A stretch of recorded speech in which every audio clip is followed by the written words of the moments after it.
আমার নাম শাবনাজ জাহরিন। আমি জাতিসংঘ শিশু তহবিল ইউনিসেফে কাজ করছি আজকে প্রায় 18-19 বছর ধরে।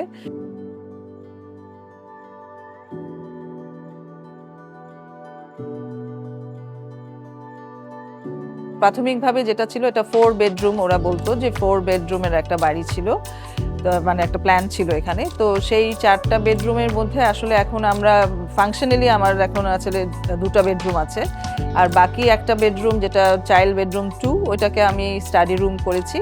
আর যেটা গেস্ট রুম ছিল সেই গেস্ট রুমটা আমি এখন আসলে ড্রয়িং রুমের পার্ট হিসাবে এক্সটেন্ডেড করে রেখেছি।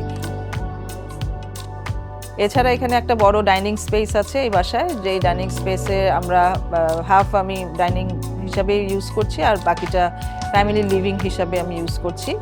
আর ড্রয়িং রুম আছে, ড্রয়িং রুম এবং গেস্ট রুম যেটা বললাম সেটা একসাথে আমি করে নিয়েছি। এটার অপশন আছে যে যাতে আমি পরবর্তীতে যদি এটা গেস্ট হিসাবে ইউজ করতে চাই তাহলে সেখানে টাইম টু টাইম এটা করা যাবে। আর আমি এখানে দুটো আমাদের ব্যালকনি আছে, ইনফ্যাক্ট 3টে ব্যালকনি আছে, সামনে দুটো পিছনে একটা ব্যালকনি আছে। কিচেন আছে আমার এখানে, কিচেনটা ওপেন কিচেন, তো যেটা আসলে মনে হয় যে এটা বাড়িরই অংশ। মানে কিচেন যে আগে যেরকম একটা বন্ধ জায়গা ছিল এবং এটা সবসময় আমরা একটু লুকিয়ে রাখার একটা টেন্ডেন্সি ছিল মানুষের মধ্যে, থাকে যে কিচেন সবসময় একটু আলাদা থাকবে। তো এই দিক থেকে আমার মনে হয় যে কিচেনটা এখন একদম ঘরেরই একটা অংশ এবং এটা আমার কাছে খুব ভালো লাগে যে সবসময় আমরা যে কোনো সময় আমরা কিচেনে যাচ্ছি, যার যার মতন যে যার যেটা প্রয়োজন সেটা করে নিচ্ছে।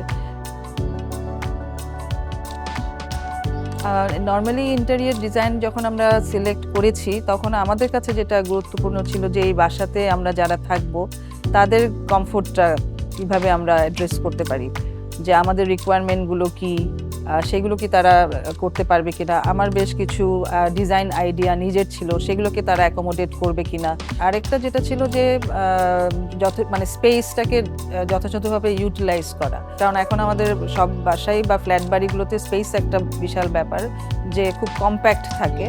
তো সেইখানে আমরা যাতে কোনো জায়গা যাতে নষ্ট না হয়, সব জায়গাগুলোকে আমরা যেন প্রপারলি ইউটিলাইজ করতে পারি এবং যাতে এটাকে একটা ওয়ার্কেবলভাবে ইউটিলাইজ করতে পারি, সেই জায়গাগুলোতে আমার মনে হয় যে আমরা একটু জোর দিয়েছি। এবং ওইটাই আমি যখন আমি গ্রেডির অন্য প্রজেক্টগুলো দেখেছি সেখানে আমি মনে হয়েছে যে তারা এই জিনিসগুলোকে গুরুত্ব দেয়। যখন আমরা গ্রেডির কাছে যাই, আমি যখন ইন্টেরিয়র প্ল্যানটা নিয়ে ওনাদের সাথে বসি, তখন বেশ কিছু জায়গা আমাদের তখন যেমন একটা ওয়াল ভাঙতে হচ্ছিল, বেশ কয়েকটা ওয়াল ভাঙতে হয়েছে, দরজার অপশন ছিল না, সেই জায়গাটায় দরজার একটা অপশন করতে হয়েছে। তো এই জিনিসগুলো তখন করতে হয়েছে এবং যেটা আসলে তখন খুব আমাদেরকে একটু অসুবিধা করতে হয়েছে ডেভেলপারের সাথে, কারণ ওরা অলরেডি একটা ফিনিশড কাজ হয়ে গেছিল। তো সেইখানে আবার তখন আমরা এই জিনিসগুলো ভাঙচুরের কাজ শুরু করেছি।